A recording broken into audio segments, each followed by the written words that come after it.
Welcome in, folks, to another episode of What's Bruin, presented by our friends over at IceShaker. Dom, how are you today? I'm doing good, Chris. Before we go live, you always say, "Are you ready?" And I always say, "Yes, I'm always ready." But today, I don't know. Losing three in well, a row, I really don't want to talk Bruins hockey. well, before we get into it, I got to mention our friends over at IceShaker. I know you guys have all seen the bottle before. I can't believe there's one feature that I've neglected to mention, Dom. You know how shaker bottles, you'll get that clang because of the ball that's inside? Yeah, IceShaker actually has this twisted agitator, screws right into the cover. That's what breaks up your powders and everything. So, I can't say enough about these guys. Go check them out, iceshaker.com. Can't thank them enough for helping out with the show. Again, founded by Chris Gronkowski. Yes, the infamous Patriots tight end Rob's brother. And they were on Shark Tank. They've sold over 1 million of them. All the licensures that you could want. Go find your favorite one at iceshaker.com. We got Bear Force jumping in the chat. Good evening. Yes, this is an earlier edition of What's Brewing because Boston plays in an hour. You looking forward to this game at all? This slugfest against the Islanders? it should be a boring one, that's for sure. Yeah, that's one way to put it. I'll try to stay awake during this one. Yeah, Of course, they are now losers of 3 straight. Um, wait, what? but the good news is Tampa has also lost three straight. Yeah, I can't mention it enough. I love your line from a couple weeks ago when we were talking about games in hand. Games in hand only matter if you win them. So as much as people want to worry about Tampa having 5 games fewer played than we do, they're struggling too. They're struggling to get by just as much as we are, and they got Ottawa nipping at their heels every bit of the way. Montreal's caught up. Detroit's still fairly close behind. So this is a tight division once you get. I mean, really, when you think about it, overall, 12 points separate, or what? 12 points separate the Florida Panthers from the Detroit Red Wings in seventh. 13 Yeah, points, something hasn't like that. hasn't Detroit also won four in a row? I Which believe so. Yeah, 4 in a yeah, row. they gained 6 points on Boston in the last week. Yep. And they're in seventh place. So this division as a whole has significantly improved. And Florida's not without its flaws. Toronto's not without its flaws. Obviously, they had a pretty good game against Boston yesterday. And of course, as we're watching the intro, I see the goal there, dive at the end. And that was the image that I saw yesterday when Austin Matthews scored that goal. Hmm. So the goals cometh and the goals goeth, as they say. Look, it's been, for lack of a better term, an interesting week. Uh, what we have to determine now is the bump from the coaching change done, or is it other issues creeping back into their game? Let's face it, they played a really good game against Washington, should have won it. Special teams were the difference. You can say the same thing about the Rangers game. Um, really good game. Not perfect, but a really good game. No, Special but teams was a difference. Jonathan Quick also had a hell of a performance that Yeah. game. Vintage Jonathan Quick game right there. Yeah. So, it's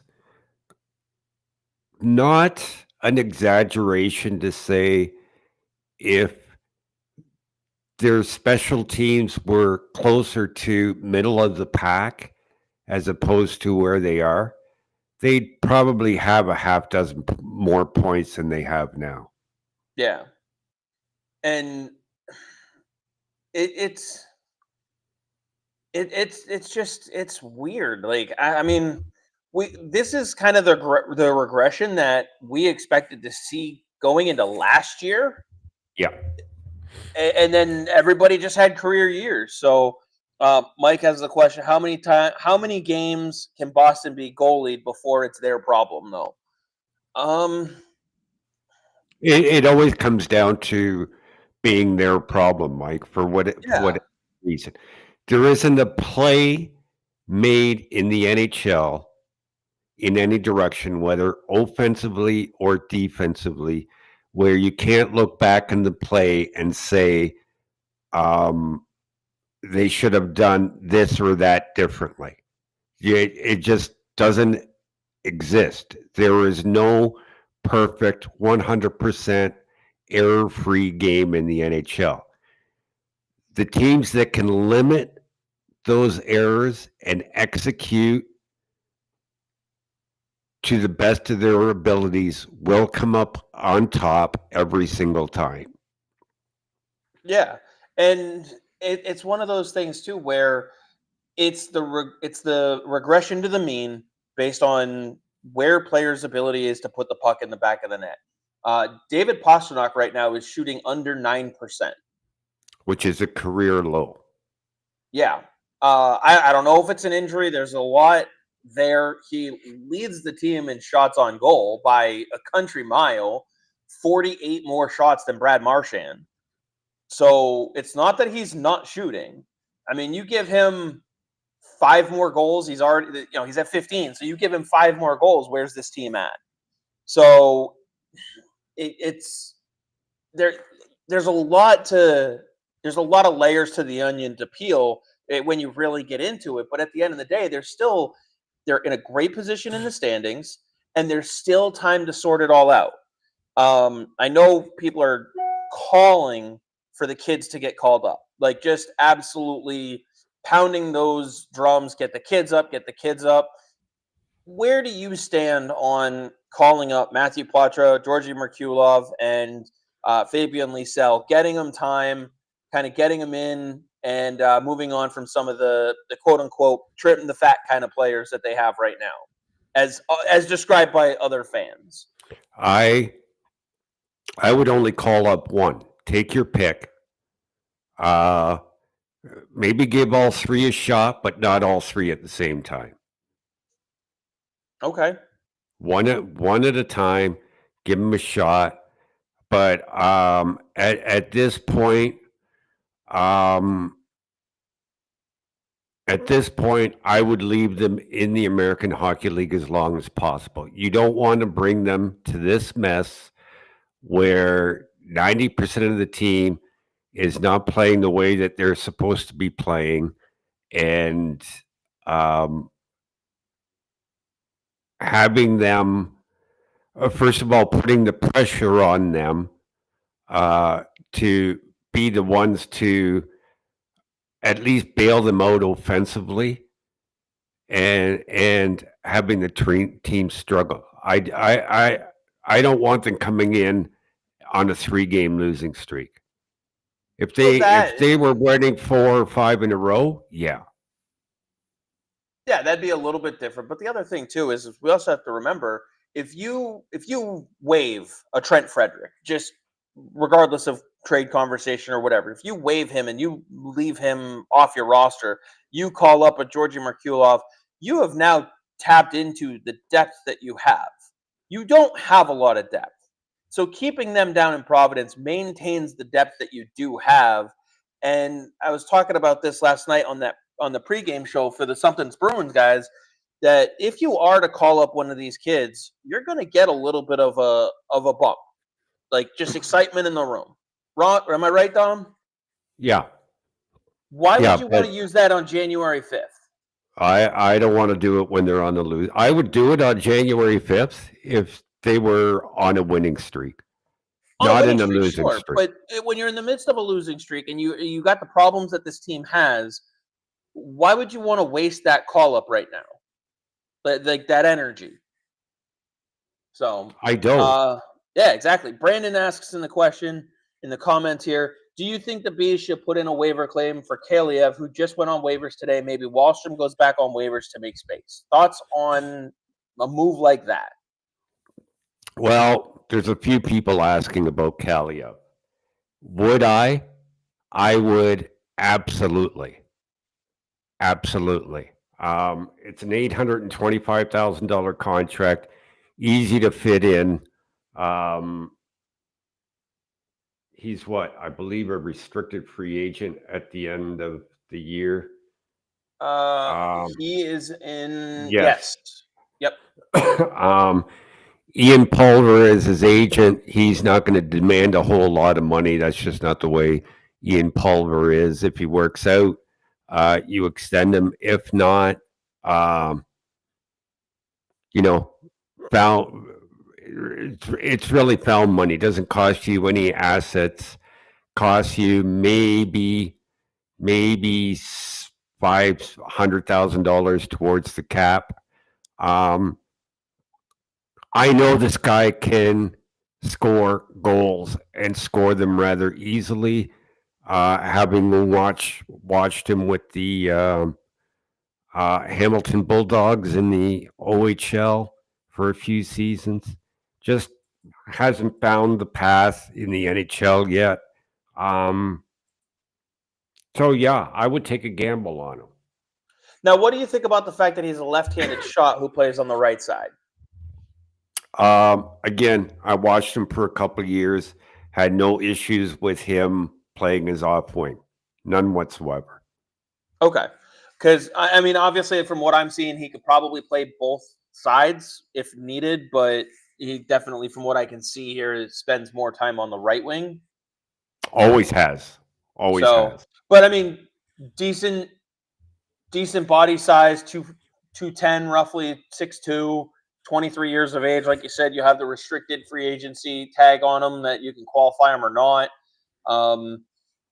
Yeah, I mean, I guess the question then becomes, as Brandon points out, what would you do? Like waive Wallstrom? Like what? I mean, Trent Frederick's kind of your weakest link right now. But what are your thoughts as far as kind of how to make room for the guy? Um, I don't know. I really don't have an opinion on that. Um, Sacco's going to have to decide who's giving their all during games and in practices and say, uh, this is the move we got to make. It would probably be Mark McLaughlin. He's the one that you could probably slip through waivers the Probably. easiest and not get claimed. And then you juggle the lines from there. Um, what I would do is I would put Kaliev with Lindholm and Marchand simply because Kaliev loves to shoot the puck. He's not strong defensively, so Lindholm and Marchand can help cover that up. But it's that shot.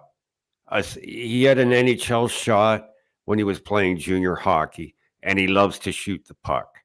Well, and And that's what the team needs right now is a yeah, shooter. yeah, exactly. Geeky has been filling that role in. We talked about that last week on the top line left wing. I don't hate that line, Geeky, Zaka, and Pasternak. It's just you need someone on that second line. Let's see. Bearforce says if the Bruins lose tonight, does Sweeney make a move sooner rather than later, even if it means moving a roster player?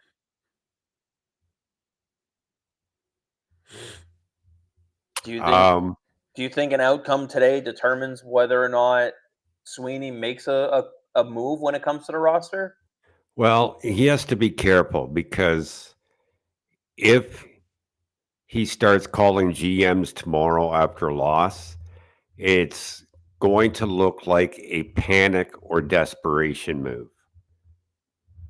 Yeah, I would And agree with that. and GMs will hold him over a barrel over that. You get, a lot of things go into making trades, and don't doubt for 1 second that opposing GMs are going to look in Boston and say, you know what, we have a chance here to uh, kind of rip them off, and they're desperate. You want to trade when you're on some kind of a good streak, not a bad streak. Yeah, and again, there's no pressure, there's no deadline. there's nothing that says they have to pull the trigger on something frantically right now. No, Like, we just went over the division standings. You're not in a bad spot. You're not in the midst of a plummet the way the Rangers were. Like, no. you're And making I'll tell you what, March 7th is officially trade deadline day. But I think you're going to see the Four Nations tournament be a mini trade deadline day. Yeah, I would think so. And let's be real. We had the conversation before. Don Sweeney knows the status of a lot of guys based on just putting together the roster for the Four Nations face off. He's been in touch with GMs already. He doesn't have to Hmm. make those calls right now. He knows who's available, what players, what teams are looking for certain players. They've had those conversations. It's there's just nothing. I wouldn't expect anything to happen until, I mean, there's probably a little bit more internal housekeeping that he probably wants to get done. He got the Mark Costello contract done the other day, 3 more years at 1.567 million per. What did you think of that contract? Love the contract. Love the contract. I love everything about it. That's a Don Sweeney Yeah. contract right there. It's a Don Sweeney special. Well, I don't know that it's a Don Sweeney's special in terms of getting a player under market value because um, that's higher than most fourth liners get, right? Um, But with the cap going up, I think it's a fair deal. Well, yeah, but teams are going to spend it on the higher end players, not the bottom six. right, but Or to get him at 1.5 for 3 years with the projected growth of the cap over the 3 year term, I think it's pretty solid. Because yeah, 2 years from I'm now, not. 3 years from now, that's a fraction of what it is now. I think it's a fair deal for both sides. I really do. Castellic, if Castellic was an unrestricted free agent, he'd get more on the open market. Probably, Um, you'd probably get closer to 2. I would agree with that. but as a restricted free agent, he probably got more than most fourth liners would get. What I do think is this is a clear signal to Trent Frederick. I honestly Oh believe yeah, that. oh yeah, 100%, 100%. Now you mentioned them. Actually, real quick, I want to get caught up on a couple of the comments that we have here. Hope the Bruins don't trade away their first round pick. Need to keep filling up the pipeline. I don't think they have plans to move the first round pick unless it comes with a player in a unless it's part of a deal like what we saw with the Hampus Lindholm, someone who's coming in that age 25, 26, 27 season. They're up for a new contract, and the Bruins are able to get an extension in place basically before the trade is even made. That's the kind of deal where Yeah. I would expect them to move the first round pick, and I'd be okay with that. The issue is I don't see a player like that right now that screams a target for Boston, and there's not much else you have to package with the pick to go get that guy. So that's a different conversation. I just don't think they're looking to move it. Do you? I don't think so. I don't think they'll be moving their first round pick this year. If they were in first place and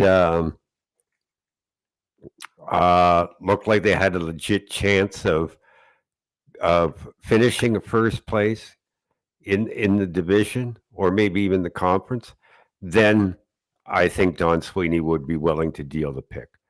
But where the team is presently, no, he's not moving it. And in this draft, I wouldn't want to move it. Yeah, I wouldn't want to move it right now either. So Ernie says, would it be good to have Patrice Bergeron running our power play as a coach? Well, does Patrice Bergeron want to run the power play as a coach? I don't know about that. Look, Ernie, I've been pushing this agenda for the last couple of weeks on this show. I think they have to bring in a different coach, one that specializes in specialty teams. And I don't just mean the power play. I mean a coach that can do both the power play and the PK as I described it last week, the reason why they have Chris Kelly as the power play coach is because he was such a good penalty killer that he understands how to beat a PK, and that hasn't working. It hasn't been working. If you believe in that to be true, then why not bring a coach in that does both? Yeah. Yeah, I think the fact that Sacco hasn't relinquished all of his assistant coaching or associate coaching duties um, kind of tells you they're probably looking around to do that the right way. And I mean, there hasn't been anything on this team that makes people scream, "I want to go and do this job." Especially someone like Bergeron, where he's still enjoying family life, so Hmm. he's got to want to do it too. Matrix says, if you claim Kaliev, in no way do I waive Wallstrom. Someone else should get waived. I want to come back to that in a minute. Um, Bear Force says, Wallstrom has been okay, at least better than Johnson was. If you claim Kaliev, then waive McLaughlin. I do think McLaughlin is the guy that you could get through waivers in that scenario. Um, and then Matrix adds in, Frederick Coyle Wallstrom is a pretty good line as well. Does balance out the top three lines a little better.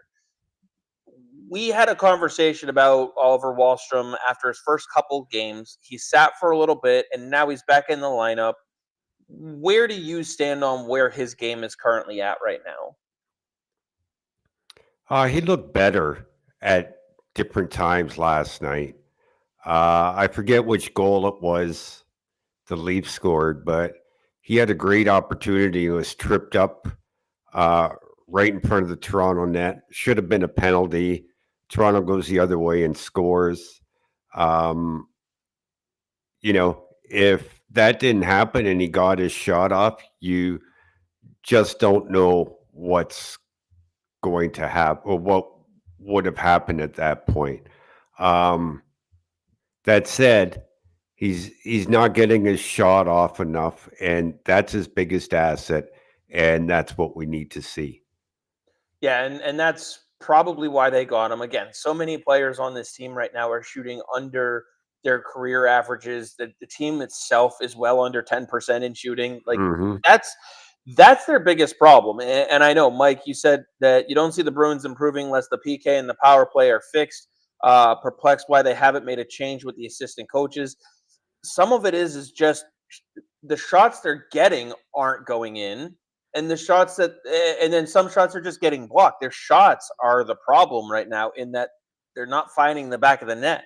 At some point, you think that the dam is going to break, and they'll go back to it'll look like they're well above their averages because their averages are coming back to where they should be. Look, the Bruins are too predictable. They have two plays. One, get it over to Pasternak. And what you know, they're going to do that. They're going to defend it.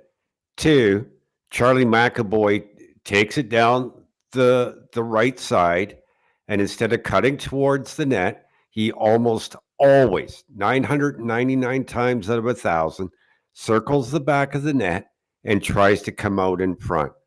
And they read that play, and he ends up losing the puck, and the team goes the other way. Just a couple of weeks ago, and I made a tweet about it because I thought it was absolutely hilarious. Instead of going around the back of the net, he took it to the front and scored. And I thought, like, why doesn't he do that all the time? It's always circle the net. Those are the two plays the Boston Bruins do all the time, and it's always defended against. Yeah, it's predictable. I Michael says Pasternak should not be doing zone entries on the power play. What do you think on that? No, And JFM, I Zaka see your should be. question. We'll come to it. I'm Zaka sorry. should be. Zaka Yeah, should be. I don't need the stats to tell me, and I'm sure if I looked up the stats, I'd probably be wrong. But Zaka looks to be like the best on zone entries on that power play unit. Let's see. JFM asked the question: should the team kick the can on Jonathan Taves since he is No, talking about making a career comeback? no. I He don't hasn't think played in so. what, 3 seasons? 2 or 3, yeah. This I think Yeah. is his third season where he wouldn't have played. So, I mean, i- if you can get a look at him in a training facility and kind of see where he's at for free and that type of thing, like define kick the can on the guy. Like I'm not offering a contract until I know he can play the game. So if he's Training willing to, camp. yeah, That's the time to do it. and that's the time to do it, not middle of the season. So like his path to try to come back middle of the season is going to be tough enough as it is. I just don't see the Bruins doing it. Would it be nice if his game is there? Yeah, but at the same time, he has to also be willing to accept a bottom third, a bottom pairing or bottom, line role. A third pair, a third line or fourth line center role. He's got to have the Yeah, right and game for that.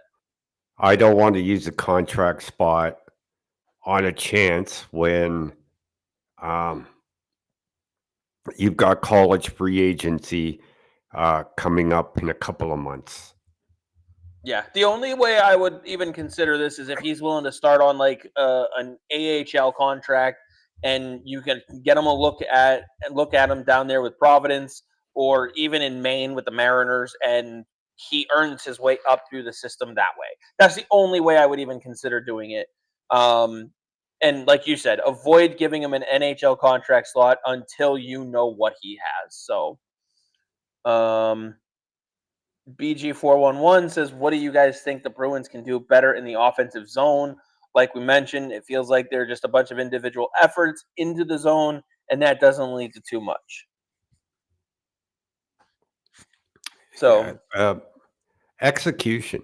I mean, these guys are professional athletes um, who have had time in the NHL. They know how to play hockey.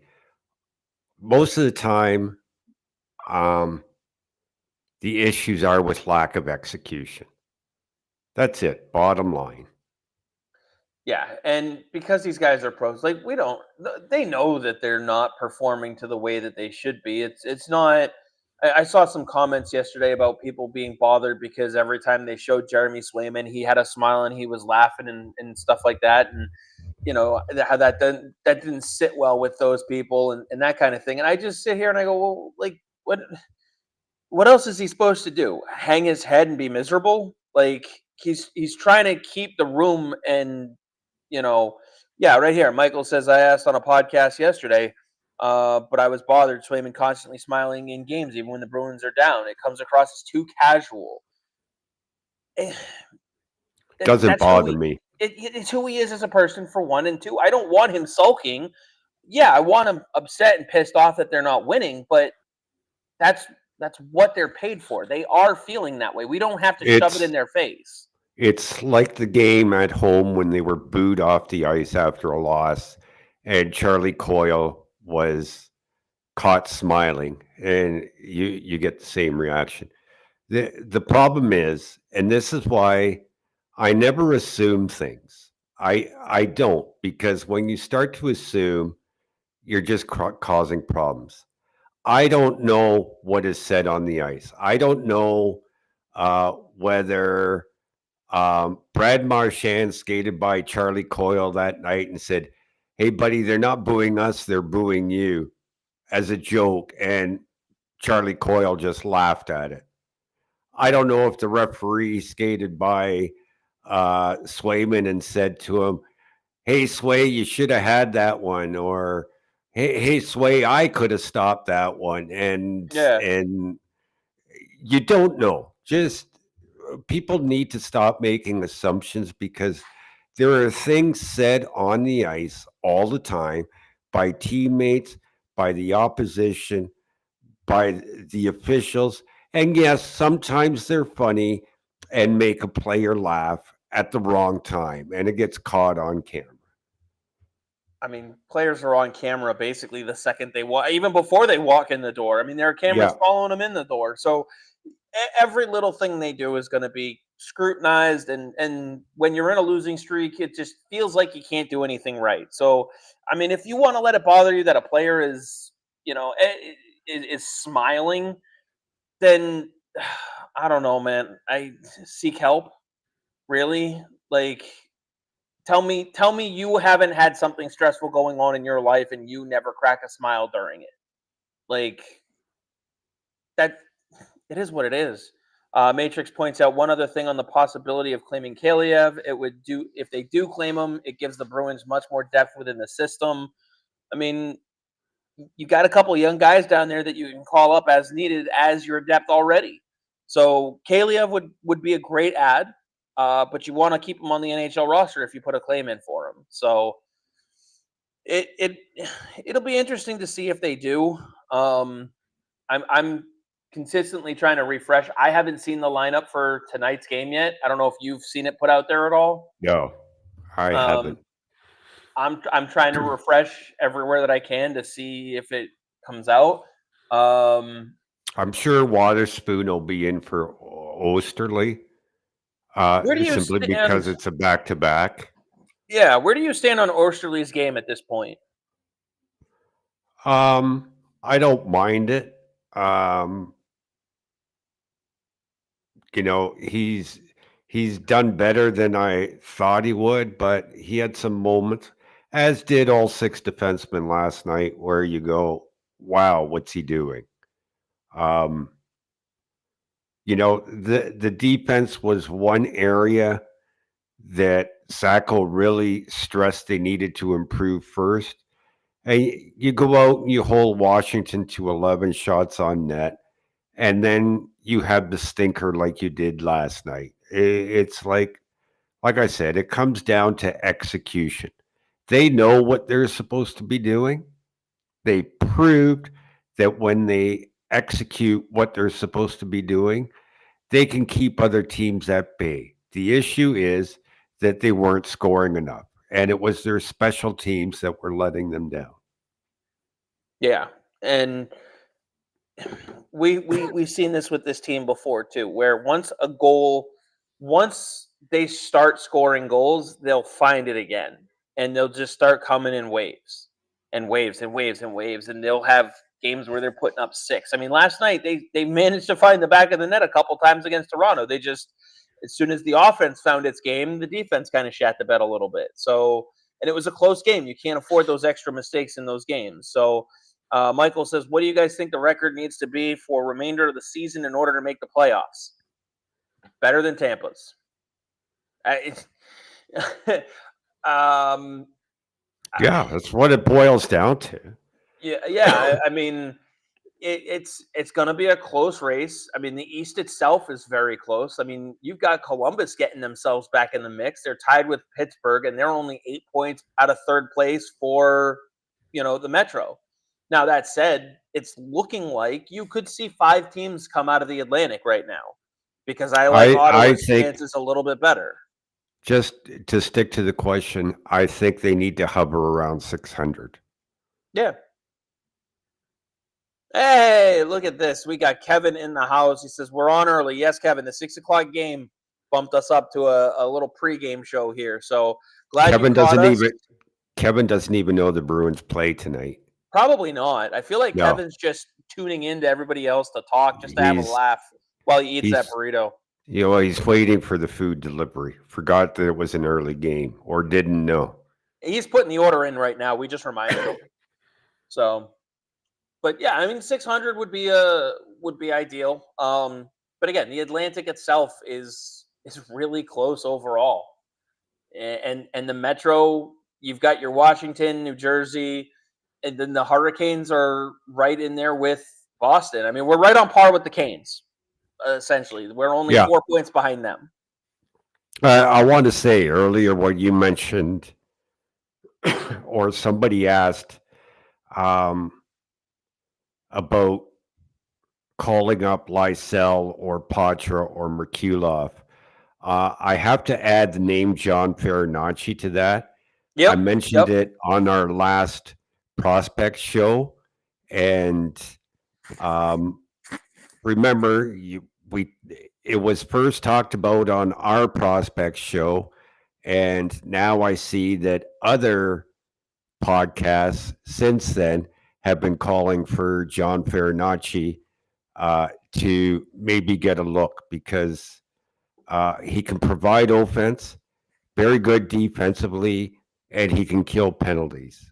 And an ideal third line center.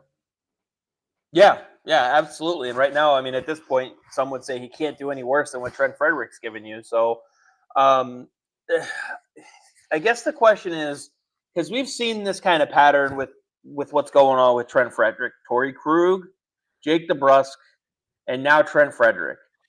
The other two didn't come back. Do you really think Trent Frederick is due to return in the offseason? We've had that conversation. We both agree he is long gone. Do you think this is the year Don Sweeney moves on from the unrestricted free agent? I honestly think he wants to re-sign him, but under his terms. I really do. I believe that's Sweeney's priority. That would make sense. But I don't think this is the year they should be considering holding on to a player as their quote unquote their own rental. No, if you want to make the case for someone being their quote unquote own ad at the deadline, that's Hampus Lindholm coming back. Exactly. So I would move on from Trent Frederick. I do think you could get a little bit of a bump if you use someone like John Farinacci. I really like the way the rest of this roster is projecting out. I mean, honestly, you could probably even bump Mark Kastelic into that third line center role.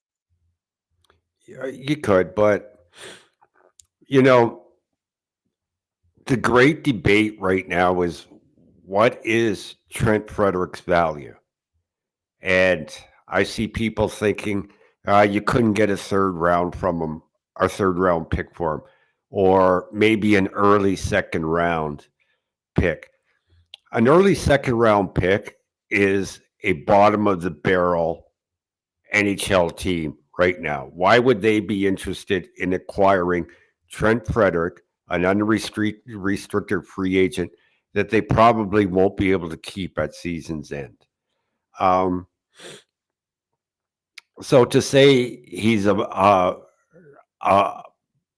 maybe an early second rounder, no. The teams that would be interested would be late second rounders or late first rounders or late third rounders. He's not going to be an early round pick coming back for him because they're the bottom of the barrel. Yeah, no, it's yeah. I mean, if you just look at who's right now, you got Vegas at the top of the league.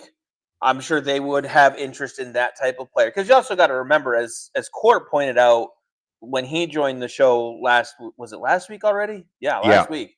You know, teams are going to trade for what they think Trent Frederick is. Yeah, which is or what he can provide them. Or what they think he can provide them, which is realistically kind of like what Mark Kastelic actually is doing right now. And so would Vegas like to add a player like that? Absolutely. Would they take him on as a rental? 100%. What about Winnipeg, Washington, Minnesota, Toronto, the Kings, Edmonton, New Jersey? Absolutely. And they would all take him on as a rental just to have him for the year and say, see you later. But they're all playoff teams. Then, as Court said, and never underestimate Court's knowledge or what he might know when he said Montreal is very, very interested, and Montreal is a team that would give up a first-round pick for him. Right, and if Montreal's interested, I would have that conversation with them if I'm Boston, 100%. The question, though, if I'm Montreal, is what if he doesn't re-sign? Well, a team like Montreal, who is now making a push, will want some sort of assurance that Frederick will talk extension, which means Sweeney having to grant Montreal permission to talk to his agent. Yeah, and honestly, if any team right now calls me and I'm Don Sweeney and they say we want to talk to Trent Frederick's agent to see if he'd be open to an extension, I'm granting that permission because Yeah, that only there's increases the value of what I can get for him. exactly. And let's not forget that there's a history between Sweeney and uh what's his name? Hughes in Montreal? Yep. Kent Hughes. Kent Hughes. So there's a history there and between the two. So if Hughes were to ask Sweeney, I'm 100% confident Sweeney would say, "Yeah, go ahead." I don't see why he would say no to anybody except for maybe St. Louis.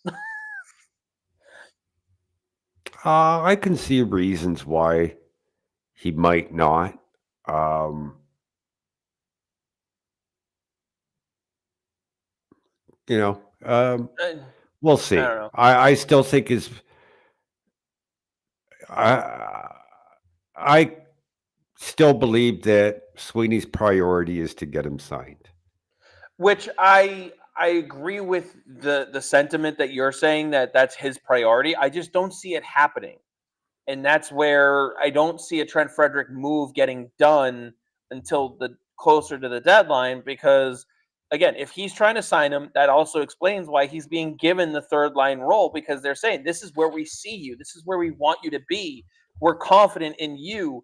We don't want to give you the contract right now because you're not playing to the level. We got to see what the contract value is, but let's give you the role and see how you do with the role we want you to have. It also Yeah, showcases him the way Court was talking about when he jumped on.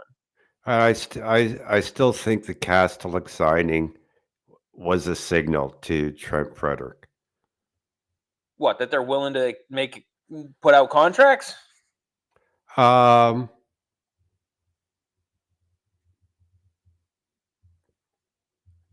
I just don't know what message it really no, sends to him other than you're basically put on notice, which I'm sure he's already been told well, essentially.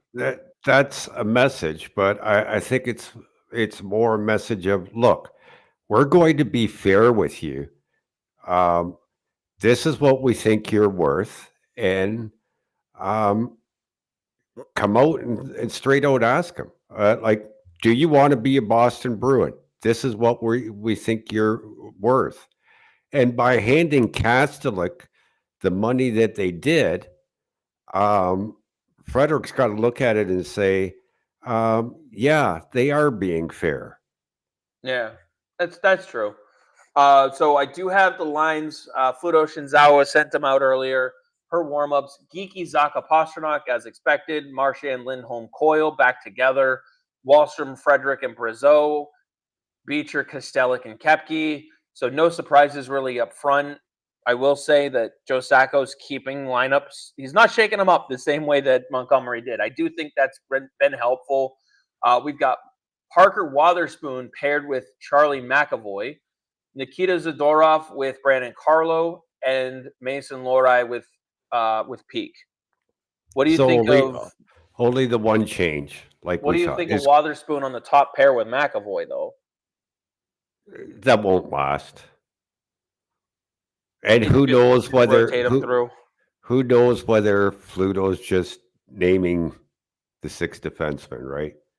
Uh, I mean, that's what it was per warmups, but I agree with you. I think the matchups on D are more based on who's on the ice for the opposing team. is Corpusalo in that? It will be Corpusalo, and Good. I think I saw Sorokin for the Islanders.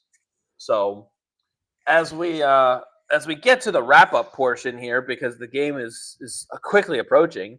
Um, what I was going to also mention too, as we were talking about Trent Frederick and the Kostelik signing, Trent Frederick wouldn't be the most important next contract to extend, in my opinion. I would think you'd want to get Justin Brazeau done next, correct? Like if you're going through an Um, order of operations. no, if it were me, it would be Mason Lohrei, Morgan Geekie, Justin Brazeau in that order. Mason Lohrei and then Geeky. Yeah.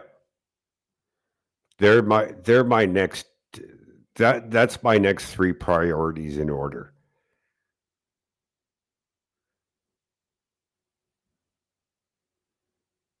Did you mute yourself?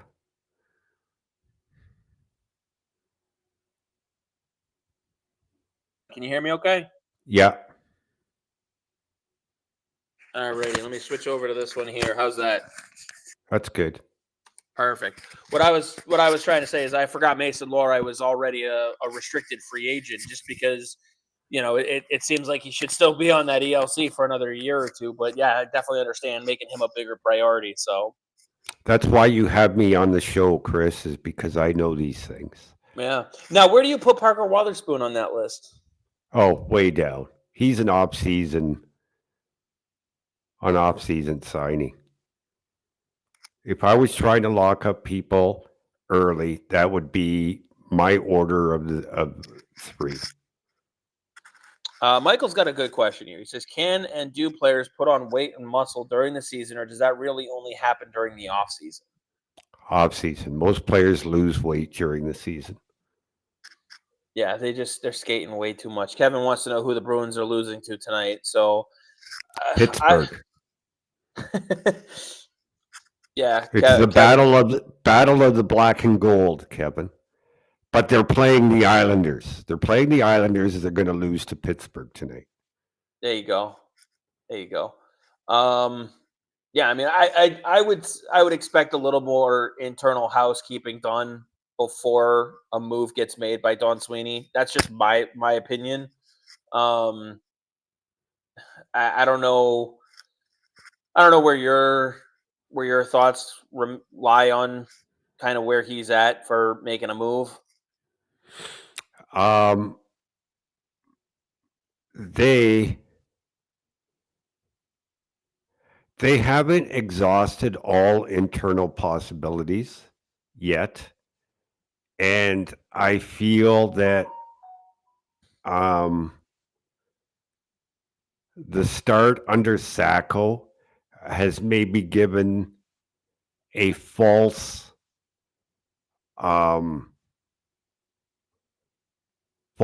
idea of expectations going forward. So I think there's a couple of internal avenues they've got to follow before Sweeney pulls the trigger on a trade.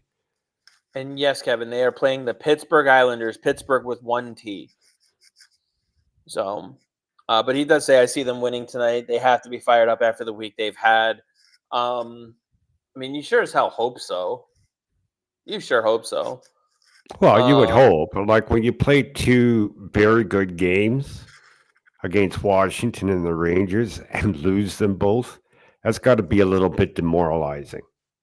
Yeah, and it just, I don't know. It's I'm trying not to get all worked up because at the end of the day, each game is one game in a vacuum. And yeah, we want to look at it all the way over the course of the season. But at the same time, each game needs to be looked at in its own microcosm of what it was. And just because you play well for those 2 games and you lose, we're seeing a lot more fight in this team to the final whistle. We're not seeing this team give up the same way we did constantly under Jim Montgomery. Now, that's not a coaching bump thing. That's something that seems to be what this team has turned into. Yes, since the coaching change, but even with the coaching bump kind of dissipating, they're still doing that. Yeah, and if you watched Behind the Bee yesterday and you watched Hampus Lindholm, he's itching to get back at it. He really is. And some of the things that he said, sometimes I like to read between the lines. And like he's itching to get back at it, but I think he truly believes, and I do too, that he can help this team. Yeah, 100%. This team is not where they are right now if they have Hampus Lindholm this whole year. They're close enough. They're close enough that they could be in first place if Hampus Lindholm never goes down with an injury. He could make enough of a difference where they score a few extra goals in a couple of the games that were 1-goal games, and they're in first place rather than third place. Or kill off a penalty. Or kill off a penalty. Or get a power play goal that makes it so they don't go into the slumps that they've been in. Like, look at it this way. On your left side defense, you basically gone from Zadorov and Lindholm on your PK to Zadorov and one of Lori, Waterspoon, or Osterley. Yeah. That's a huge downgrade. A huge downgrade. Just on the PK. Yeah. Wonder why the PK sucks? Hampus. You remember over the past couple of years when we've had a lot of people clamoring and pounding the table that they need to trade Hampus Lindholm? Well, or Derek Forbert. How would you guys feel? How would you guys feel about Derek Forbert on the team right now, killing penalties on the left side? I mean, I'd feel a lot better than Jordan Osterley doing it. That's for sure.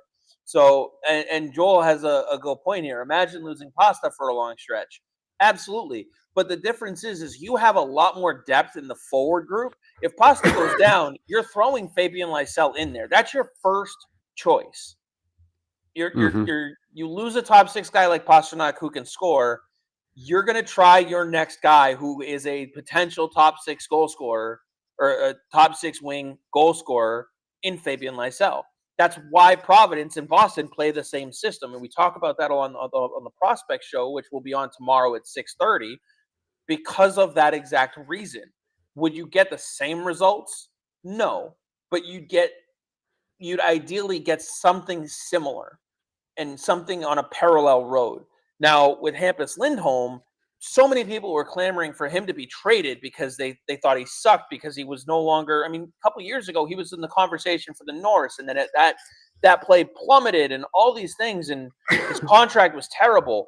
Well, this is what they look like without Hampus Lindholm. He's proven to be pretty damn valuable right now. Yeah. As Matrix points out, with Hampus Lindholm, the defensive core is entirely different when he's in the lineup. It also means Zadorov is not on the ice as much, 100%. Granted, Zadorov's not on the ice as much because he's spending a lot of time in the box, which has gotten a lot better under Sacco too, by the way.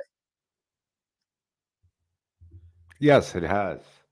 I will say this.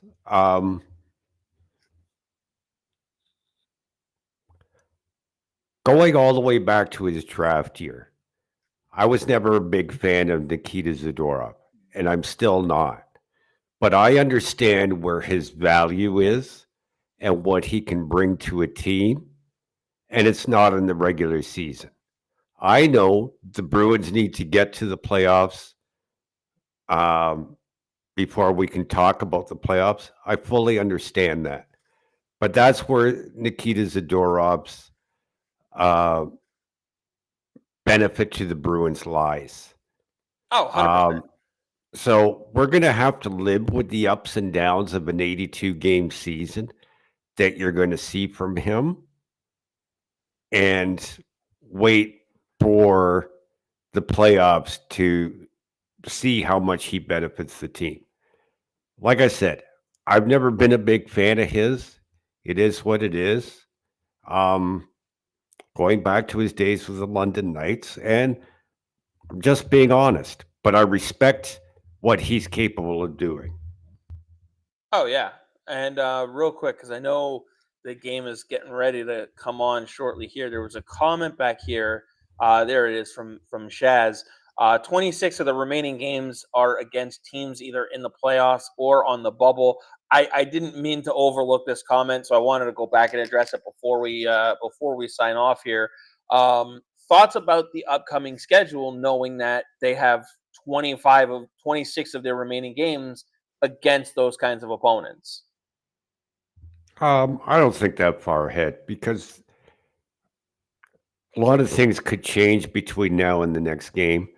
I only worry about the game that's in front of me, and that's the game tonight. Well, I would also pose it like this. They're also a team that's as of right now, they're in the playoffs or on the bubble, one of those two. So they're one of those teams. And so they're going to have to win some of these games, play Hmm. over 500 hockey if they want to maintain.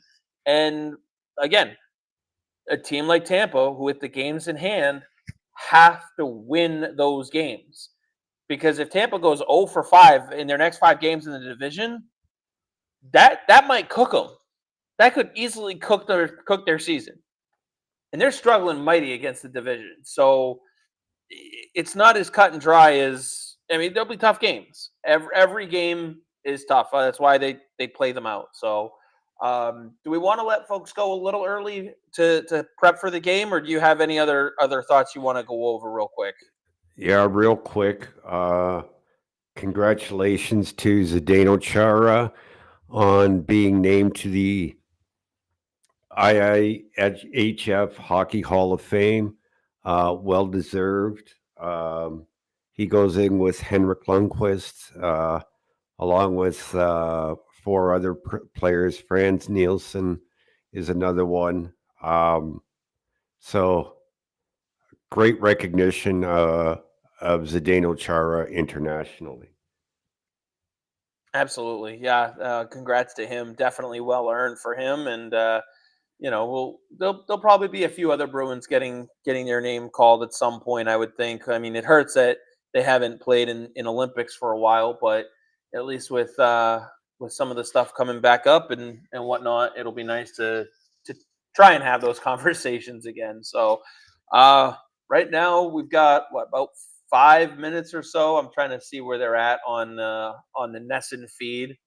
Um, they are a couple minutes away from puck drop. So yeah, we got some folks who are getting ready to head out for the game. So Dom, any final thoughts, fans? Any final questions? Anything like that before we let you go catch tonight's game against the Islanders?